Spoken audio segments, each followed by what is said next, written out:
सुयाल जी, क्या कहेंगे आप? सारी चीजें आपके सामने हैं कि एक तरफ तो लगातार विकास को लेकर मुख्यमंत्री जी दिल्ली से लेकर हर जगह दौड़ लगाते हैं और लगातार प्रयास कर रहे हैं कि जो काम है वो लगातार सुचारू रूप से चलते रहे। लेकिन दूसरी ओर आप देखें, आप ही के यहाँ कुछ ऐसे लोग जो एक फर्जी नियुक्ति तक कर देते हैं, तो कैसे एक युवा मुख्यमंत्री आगे काम कर पाए?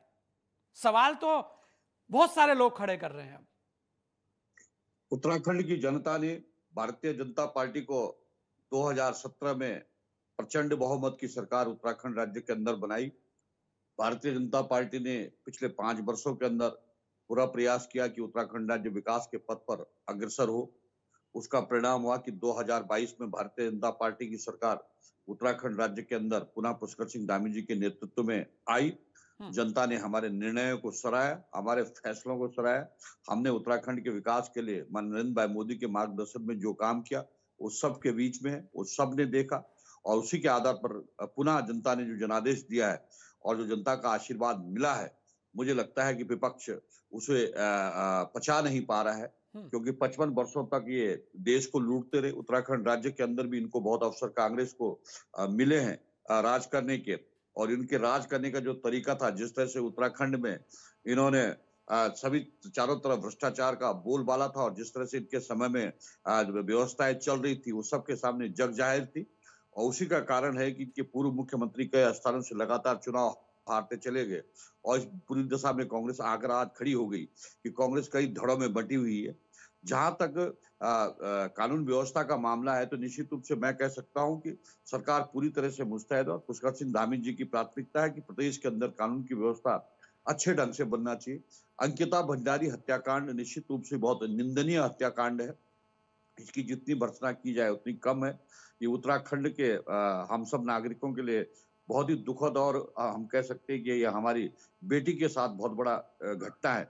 लेकिन पुष्कर सिंह धामी जी ने इसमें जितनी तत्परता के साथ इस पे एसआईटी जांच जांच बिठाने के अलावा दोषी किसी भी तरह से ना छूटे, उनको जेल की सलाखों के अंदर भेजा। जेल की सलाखों के अंदर उनके लिए किस तरह से उन्हें अधिकतम जो सबसे बड़ी सजा मृत्यु दंड है, वो धाराएं से लेकर और अन्य धाराएं, जितनी भी धाराएं, जिन धाराओं में जो कि वो न बच पाए, लगभग 500 पन्नों की रिपोर्ट में और 97 गवाह और 30 जो दस्तावेज है, वो सारे साक्ष्य इकट्ठे किए।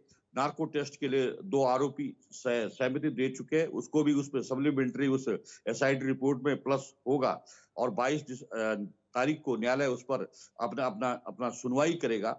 मुझे लगता है कि निश्चित रूप से जो हमारी बेटी अंकिता है, उसको न्याय मिलेगा और जो दोषी हैं, उनको सख्त सजा के लिए जो जो जो धाराएं इस एसआईटी ने इसमें लगाई और जिस तरह से उसके लिए साक्ष्य जुटाए हैं, तो निश्चित रूप से उनको वो सजा मिलेगी। सरकार और हमारी सरकार ने इसे फास्ट ट्रैक कोर्ट में चलाने का भी निर्णय पुष्कर सिंह धामी सरकार ने ही लिया है। इसलिए विपक्ष इसको केवल मुद्दा ना बनाए।